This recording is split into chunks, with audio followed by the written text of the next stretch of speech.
Très bien, merci Bozali et Belé Bokolanda Bisso sur Cléboa, original du grand prêtre César Ngadi. Merci pour votre confiance et fidélité. Nebisa Rabino Tokole Marate, Kose Nabino, merci parce que confiance et fidélité Nabino, Ndeko Pesa Bisso, courage, to servir Bino Natan Oyo, Boko Zela Bisso, to servir Bino. Zalinga Yo Abino, Gradimouya, autrement dit, le fils de la promesse en direct, il y a République démocratique du Congo, et pas Yoa plutôt que présenter Bino. Oezai Bongo, compte rendu, il y a conseil de ministres et les Kaki Mokolo, il y a vendredi 2 décembre 2022, na République démocratique du Congo, kasi Sengel Boyebake, conseil de ministres Yango et Kumbamaki, na Emoko, le président de la République, le commandant suprême de la FARDC, Félix Antoine Tseke Chilombo, Baksela Kaye Beton Mukwantombolo, Nenge Bana ya Kinshasa, Basepilaka Kobenga ye, Yende Akumbela Ki Masolo Yango, il y a vendredi 2 décembre 2022. Alors, TV Zali Radio T, Toko Tiki Labino, Bolanda Bongo, O Ezalaki, compte rendu, il y a conseil de ministres, alors, Ngai Nabino, Tokutani prochainement, Toko Senga Kakabo s'abonner, et Belé Nakati ya chaîne Oyo, Cléboa original, Pobo Zangata, information moroté ya mboka na bino République démocratique du Congo parce que chaîne Oezali il y a deux pères et deux mères chaîne Oyo kopé sa information nangonga o esengeli ba kongomani bazo information. Alors portez-vous bien, au revoir, à très bientôt.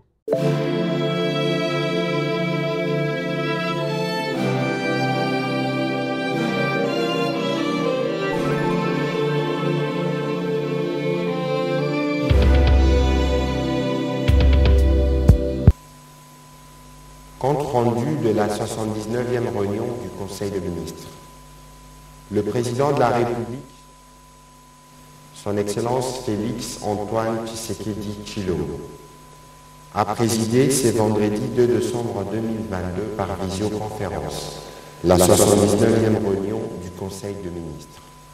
5 points étaient inscrits à l'ordre du jour, à savoir 1. Communication du président de la République, chef de l'État. 2. Points d'information. 3. Approbation d'arrivée des décisions du Conseil des ministres. 4. Examen de dossiers. Et 5. Enfin, examen et adoption de textes. Bien avant de commencer sa communication, le président de la République, chef de l'État, a dénoncé dans les termes les plus fermes le massacre contre plus d'une centaine de compatriotes à Kichiché dans le territoire de Rutshuru, victimes de la barbarie des terroristes du M23 et des éléments de l'armée rwandaise. Ces drames est une preuve supplémentaire des atrocités de ces terroristes qui excellaient déjà dans la violation des droits de l'homme et dans la commission de crimes de différents genres. En leur mémoire, le président de la République a chargé le gouvernement de décréter 3 jours de deuil national à observer à partir de ce samedi 3 décembre 2022. Les drapeaux seront mis en berne sur tous les territoires nationaux durant cette période. Le Premier ministre chef du gouvernement a été encouragé de prendre les dispositions avec les membres du gouvernement concernés pour apporter l'appui aux populations qui ont été touchées par ce massacre. Dans les mêmes ordres, le président de la République a demandé à la ministre d'État, ministre de la Justice et garde de Sceaux, d'ouvrir sans délai une enquête au niveau interne et en même temps d'œuvrer en faveur d'une enquête internationale pour faire la lumière sur ces crimes de guerre commis par ces barbares. Le président de la République a également lancé un message de compassion et de solidarité aux familles et aux communautés touchées directement par ces drames. Ces 3 journées de deuil seront clôturées le lundi 5 décembre 2022 avec le téléthon sur la solidarité nationale qui aura lieu au studio Maman Nguébi et qui permettra de mobiliser les ressources supplémentaires pour la réponse humanitaire que conduit le ministre de la Solidarité nationale. Revenons sur sa communication. Le président de la République s'est exprimé sur 3 points. 1. de la nécessité de rendre disponibles les ressources prévues pour le financement des zones économiques spéciales. Le président de la République a rappelé que les zones économiques spéciales constituent les 7e piliers du plan directeur d'industrialisation que le gouvernement a élaboré et adopté en 2021 comme document de référence de sa politique industrielle. En effet, l'opérationnalisation des zones économiques spéciales va nécessiter la mobilisation des ressources financières importantes évaluées à plus de 1,9 milliard de dollars américains pour prendre en charge les différentes activités liées à l'acquisition des sites, à la conduite des études de faisabilité, à la construction des infrastructures des bases, des guichets uniques, à leur sécurisation et l'amélioration du climat des affaires. Le président de la République a encouragé le Premier ministre et le ministre de l'Industrie de finaliser les rapports sur la mise en place du Fonds spécial de financement des zones économiques spéciales prévu dans le programme du gouvernement et de soumettre au Conseil à la prochaine rencontre. Après la mise en place du Conseil d'administration et de la Direction générale de l'Agence des zones économiques spéciales AZES, le président de la République a chargé les ministres d'État, ministres du Budget et les ministres des Finances de mettre à disposition les moyens prévus par les différents textes légaux et les fonds publics pour assurer un bon fonctionnement de cette structure et lui permettre d'atteindre ses objectifs. 2. De la finalisation des travaux d'infrastructures publiques sportives. Abordant ce point, le président de la République a indiqué que les infrastructures publiques sportives dont les travaux restent longtemps inachevés deviennent une perte pour l'État et une source de désagréments pour les riverains. Le gouvernement, en tant qu'initiateur et maître d'ouvrage, devrait tout faire pour achever dans les meilleurs délais les nombreux chantiers lancés depuis près d'une décennie et qui restent inachevés jusqu'à ce jour. Dans le cadre du projet de construction des stades municipaux à travers le pays Prostam, la phase pilote débutée à Kinshasa, doter la ville de stades de football pour les communes de Matete, de Barumbu, de Ngaliema, d'Elvo et de Bandalungwa. Parlant spécifiquement de Bandalungwa, le président de la République a déploré que l'ouvrage municipal y prévu est censé comprendre un stade couvert destiné au basketball et au sport de combat demeure non seulement inachevé, mais fait également office d'abri pour les délinquants environnants. Afin de répondre à court terme à l'une des recommandations des États généraux des sports en matière d'infrastructures sportives modernes, le président de la République a insisté sur la nécessité de terminer les travaux des stades municipaux précités. Il a demandé au ministre d'État, ministre des Infrastructures et Travaux publics, en collaboration avec le ministre des Sports et Loisirs, de présenter à la première réunion du Conseil de ministres de janvier prochain l'état des lieux techniques et financiers du stade municipal de Bandalungwa, qui, par sa fonctionnalité multisportive, permettrait la pratique de plusieurs sports. Ils devront faire de même pour l'ensemble des infrastructures sportives publiques importantes restées inachevées sur le territoire national et dont les travaux sont à l'arrêt depuis plus de 2 ans. Dernier point de la communication du président de la République relatif à la tenue d'une table ronde pour la protection du patrimoine immobilier de l'État. Le président de la République a rappelé aux membres du gouvernement ses recommandations formulées lors des 50e et 69e réunions du Conseil de ministres tenues respectivement le 25 septembre 2020 et le 16 septembre 2022 pour contribuer à l'amélioration de la gestion du patrimoine foncier immobilier de l'État. Ces mesures concernent 1. L'interdiction par voie de décret ou d'arrêté de toute désaffectation ou attribution des biens de l'État, en particulier les terrains et les immeubles, et ce avec effet rétroactif à la date de l'acte incriminé. 2. L'obligation pour toute initiative portant sur une cession ou disposition du patrimoine de l'État d'être soumise au Conseil de ministres pour adoption après avoir reçu l'approbation des ministères des tutelles concernées et l'avis de l'Agence nationale pour la protection du patrimoine immobilier de l'État. L'appel fait en son temps au gouvernement de mettre en place des mécanismes efficaces pour renforcer les dispositifs légaux et réglementaires existants afin qu'il soit rapidement possible de recouvrer d'une part les biens publics illégalement arrachés de son patrimoine et d'autre part d'éviter les erreurs du passé. L'Agence nationale pour la protection du patrimoine immobilier de l'État a déjà été créée et le président de la République attend la collaboration de tous afin de permettre de suivre au quotidien la problématique de la gestion et la protection du patrimoine immobilier de l'État. Le Premier ministre a été encouragé d'organiser dans un bref délai une table ronde impliquant les ministères techniques, l'agence, ainsi que d'autres services et structures concernées, aux fins de proposer des mesures adéquates pour une meilleure gouvernance du patrimoine immobilier de l'État. Cette table ronde va permettre de poser les bases indispensables à l'élaboration d'une politique immobilière, instrument nécessaire au développement de ces secteurs importants de la vie nationale. Intervenant à la suite de la communication du président de la République, le Premier ministre chef du gouvernement a axé sa communication sur quelques points. D'abord sur la situation sécuritaire, où lui aussi est revenu sur l'ignoble massacre des Kichiché, ainsi que d'autres cas massifs des violations de droits de l'homme pour lesquels le gouvernement va prendre toutes les dispositions pour que les responsables puissent en répondre devant la justice et pour que les populations puissent bénéficier du soutien attendu.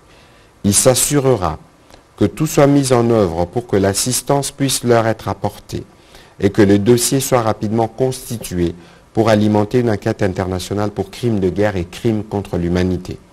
Ensuite, sur la poursuite de la mobilisation contre l'agression du pays, le Premier ministre a, au nom du gouvernement, félicité les présidents de la République, chefs de l'État, pour la réussite de la rencontre de change le mercredi 30 novembre 2022 au Palais du Peuple avec la jeunesse congolaise, réunie grâce au Conseil national de la jeunesse. Le gouvernement a été sensible aux encouragements lui adressés par les chefs de l'État lors de cette rencontre avec les jeunes.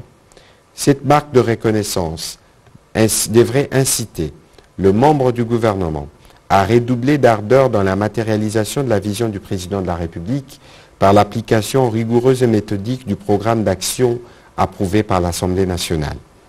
Le Premier ministre a par ailleurs salué le sens élevé du patriotisme et des solidarités qui continuent de se manifester à travers tout le pays.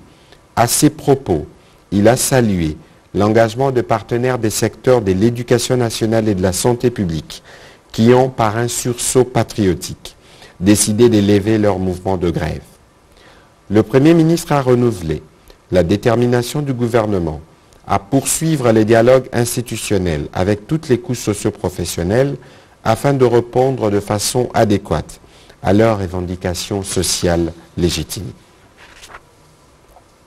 En ce qui concerne la mise en œuvre du projet Grand Inga et des développements des industries vertes, notamment la production de l'hydrogène, permettant la transition énergétique de la République démocratique du Congo, le Premier ministre a informé le Conseil de l'audience qu'il a accordée le mercredi 30 novembre 2022 à une délégation du groupe Fortescue Future Industries conduite par sa directrice générale. Ces projets offrira plusieurs opportunités à notre pays, notamment les développements de projets d'électrification et d'industrialisation du pays, lesquels permettront entre autres la libération de l'initiative privée et la création d'emplois selon la vision du président de la République, a-t-il conclu. Et pour finir sa communication, le Premier ministre a annoncé l'arrivée du pape à Kinshasa le 31 janvier 2023, après les reports intervenus pour des raisons de santé il y a quelques mois, et cela a aussi été annoncé au président de la République par les nonces apostoliques accompagnés des membres de la Conférence épiscopale nationale du Congo, SENCO. Au deuxième chapitre du Conseil de ministres de ce jour, relatif aux points d'information. 1. État et administration du territoire. Le vice-premier ministre, ministre de l'Intérieur, Sécurité, décentralisation et affaires coutumières, a informé le Conseil de la situation sécuritaire sur toute l'étendue du territoire national. Il est à noter que les forces de l'ordre continuent d'opérer dans les parties concernées par l'état de siège, mais surtout dans le Rutshuru où campent les terroristes du M23 appuyés par le Rwanda. Il a indiqué que ces derniers jours, l'état d'esprit de la population a été marqué par la rencontre du président de la République, chef de l'État, avec le Conseil national de la jeunesse qui a été apprécié dans les milieux de jeunes de tout le pays, la nomination des animateurs et chefs des entités dans la petite territoriale et les réactions et commentaires en sens divers à la suite de la publication du calendrier électoral et de la répartition de centres d'enrôlement des électeurs pour les élections de 2023 par la Commission électorale nationale indépendante. Le vice-premier ministre, ministre de l'Intérieur, est revenu aussi sur les dialogues en cours à Nairobi avec les différents groupes armés. Passant en revue la situation sécuritaire dans quelques provinces, il a indiqué que la commune de Maluku à Kinshasa est touchée aussi par les attaques des assaillants en provenance de Kwamut. 12 compatriotes ont perdu la vie ces derniers jours. La police et l'armée sécurisent déjà cette zone.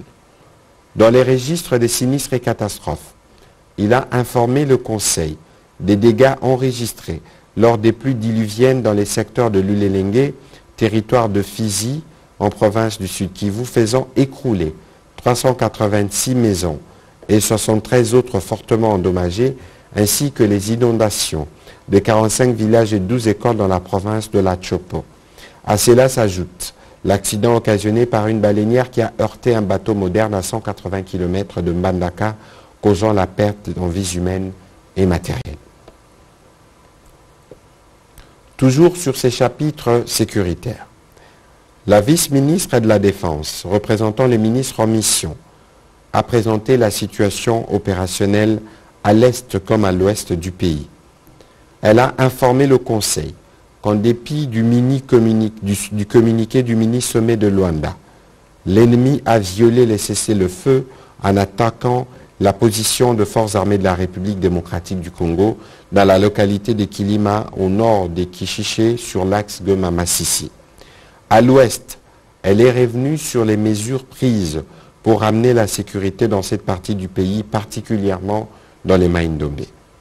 Les foyers d'insécurité qui prévalent dans les autres provinces, notamment dans le Nord Kivu, l'Ituri, le Sud Kivu, ont également fait l'objet du rapport qu'elle a présenté au Conseil des ministres. Au sujet de la situation sanitaire, le ministre de la Santé publique, Hygiène et Prévention a présenté aux membres du Conseil la situation sanitaire dans le pays. S'agissant singulièrement de l'épidémie Covid-19 avec la 6e vague en cours, il a présenté un tableau comparatif sur l'évolution de cette maladie dans notre pays. En effet, la tendance à la 47e semaine a été marquée par une baisse de l'incidence des cas de Covid-19, 210 cas contre 341 la semaine 46, soit une baisse de 42,8%. Le taux de positivité des tests accuse également une baisse de 6,6% à 5,9%. Il a été également noté une absence des cas importés et un nouveau décès notifié au cours de cette semaine. Les principaux foyers de l'épidémie restent toujours Kinshasa, Congo central, suivi du Nord Kivu, du Haut-Katanga et du Lualaba. Le ministre de la Santé a également fait part au Conseil de la situation liée à la vaccination contre la Covid-19 par rapport à la cible attendue des 53 millions de personnes à vacciner. 7 200 901, soit 13,34%, ont reçu au moins une dose de vaccin au 29 novembre 2022, dont 5 150 672 personnes, soit 9,54% complètement vaccinées. Quatrième point d'information, renforcement de la solidarité nationale et coordination de la réponse humanitaire du gouvernement. Le ministre des Affaires sociales, Action humanitaire et solidarité nationale a plaidé pour le renforcement de la solidarité nationale et la réponse humanitaire du gouvernement face aux situations de catastrophe en République démocratique du Congo. Il s'agit du mécanisme ayant pour mission principale d'améliorer la réponse humanitaire nationale et de renforcer les leaderships du gouvernement de la République démocratique du Congo dans l'organisation et la distribution de l'assistance de l'État. L'urgence étant de sauver les vies et de soulager les souffrances.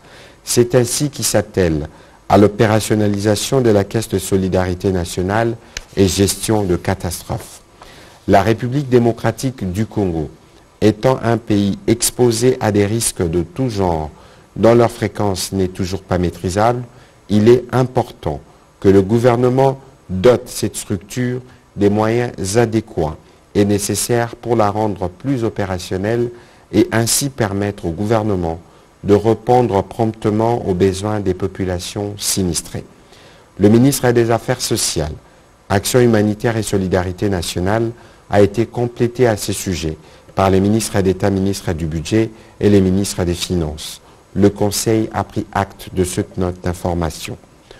Au troisième chapitre du Conseil des ministres de ce jour, relatif à l'approbation d'un relevé des décisions du Conseil des ministres, le Conseil des ministres a adopté les relevés des décisions prises lors de sa 78e réunion tenue le 25 novembre 2022.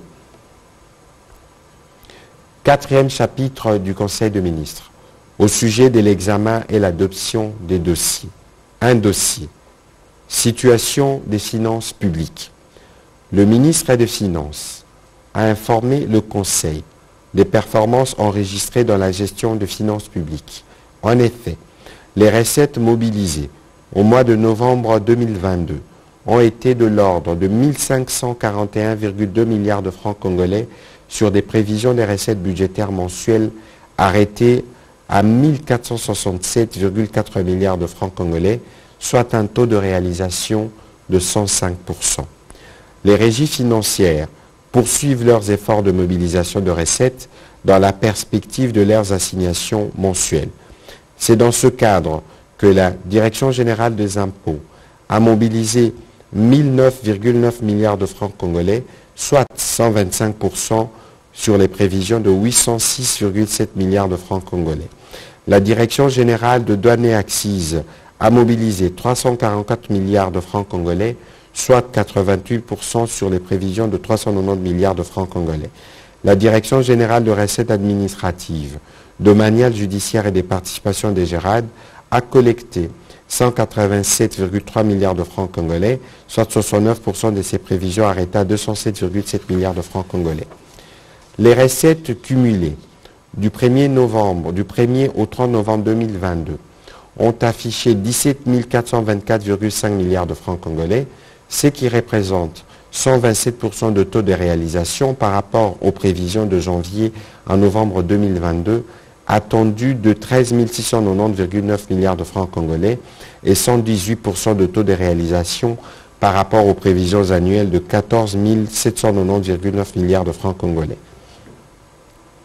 La situation cumulée par les régies financières indique un taux de réalisation par rapport à leurs prévisions annuelles respectives de 151% pour la Direction générale des impôts, 77% pour la Direction générale de douane et accises et 100% pour la Direction générale de recettes administratives, domaniales, judiciaires et des participations des GERAD.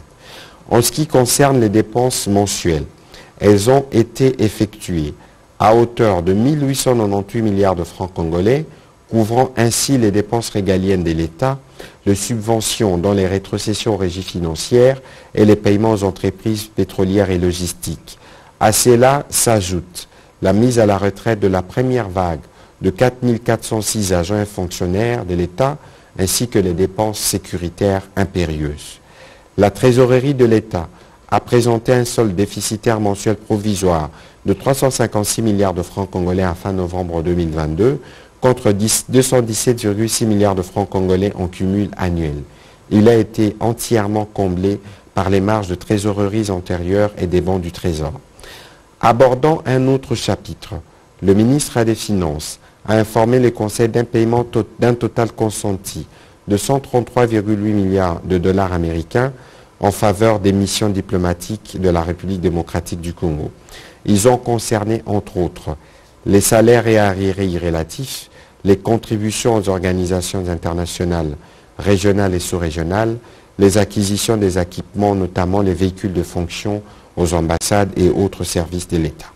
Pour terminer, les ministres des Finances, complétés par les ministres d'État, ministres du Budget, a fait le point sur l'évolution de réformes relatives à l'impôt sur les sociétés et les personnes physiques, à l'instar de la facture normalisée dans le cadre de la taxe sur la valeur ajoutée TVA. Après débat et délibération, ce dossier a été adopté par le Conseil. Dernier chapitre du Conseil des ministres de ce jour, relatif à l'examen et à l'adoption des textes. 4 textes. 1. Projet de loi portant prorogation de l'état de siège et projet de loi portant habilitation du gouvernement. La ministre d'État, ministre de la Justice et garde de Sceaux, a soumis à l'examen et à l'adoption de membres du gouvernement 2 projets de loi. Dans un premier temps, elle a présenté le projet de loi autorisant la prorogation de l'état de siège dans les provinces de l'Ituri et du Nord Kivu pour une période de 15 jours prenant cours les 17 décembre 2022. Cette prorogation va permettre à nos forces de défense et de sécurité engagées sur les terrains des opérations militaires de poursuivre l'envergure des actions en vue de restaurer la paix, la sécurité et l'autorité de l'État dans cette partie de la République démocratique du Congo. Dans un deuxième temps, la ministre d'État, ministre de la Justice et garde des Sceaux a fait l'économie du projet de loi portant habilitation du gouvernement. Ce texte aura l'avantage de permettre au gouvernement de prendre par ordonnance loi des mesures concernant le matière relevant du domaine de la loi pendant les vacances de 2 chambres du Parlement. Allusion faite notamment à l'autorisation de prendre des mesures sur l'état de siège et sur la police judiciaire de parquet. La ministre d'État, ministre de la Justice et garde de Sceaux a conclu son intervention en précisant qu'à l'exception des différentes ordonnances lois qui seront prises dans le cas de l'état de siège, toutes les autres ordonnances lois devront faire l'objet d'une loi de ratification. Après débat et délibération, ces 2 projets de loi ont été adoptés.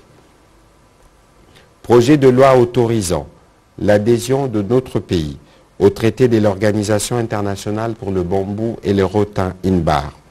Le ministre de l'Agriculture a présenté au Conseil le contenu du projet de loi autorisant l'adhésion de la République démocratique du Congo au traité de l'Organisation internationale pour le bambou et le rotin INBAR. Ce texte est le fruit de la résolution de la 69e réunion du Conseil des ministres sur la participation de la République démocratique du Congo au traité de l'INBAR, pays solution au changement climatique, mieux placé pour évaluer la contribution du bambou et du rotin au développement économique national et à la protection de l'environnement.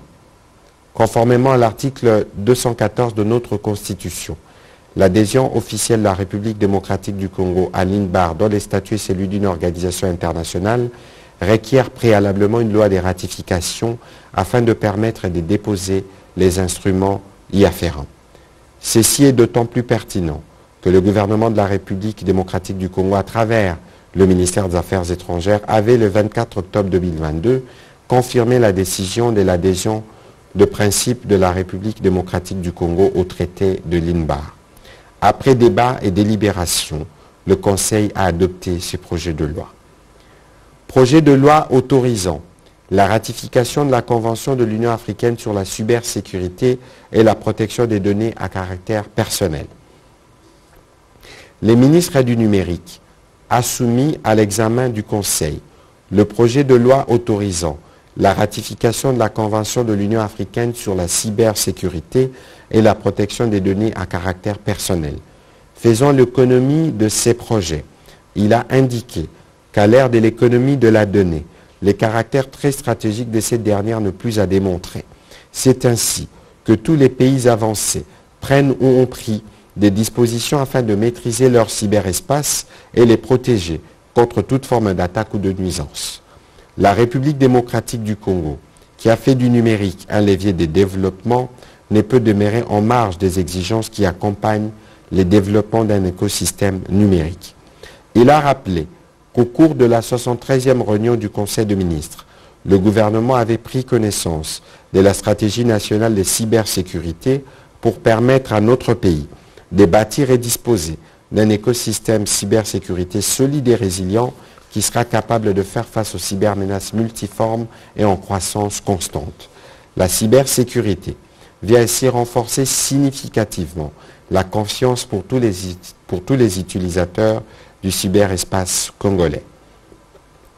C'est dans cette optique que le Premier ministre avait chargé le ministre du Numérique de prendre toutes les dispositions pour permettre la ratification par notre pays de la Convention de l'Union africaine sur la cybersécurité et la protection des données à caractère personnel, dite Convention de Malabo. Elle apporte des modifications sur la législation interne, lesquelles porteront sur la prise en compte du numérique dans les matières suivantes: le commerce, la preuve, la validité juridique de l'écrit, le contrat, la publicité, la protection de la vie privée, la cybersécurité et la lutte contre la cybercriminalité, a argumenté le ministre du Numérique. La Convention des Malabo pose des principes réglementaires dans les domaines de la cybersécurité et constitue une innovation majeure de la stratégie de lutte contre la cybercriminalité en Afrique. Elle retient une approche très large de la cybersécurité impliquant la lutte contre la cybercriminalité, la protection des données à caractère personnel et l'encadrement des transactions électroniques. Après débat et délibération, ce projet de loi a aussi été adopté. Commencé à 11h41, la réunion du Conseil des ministres a pris fin à 15h24. Je vous remercie.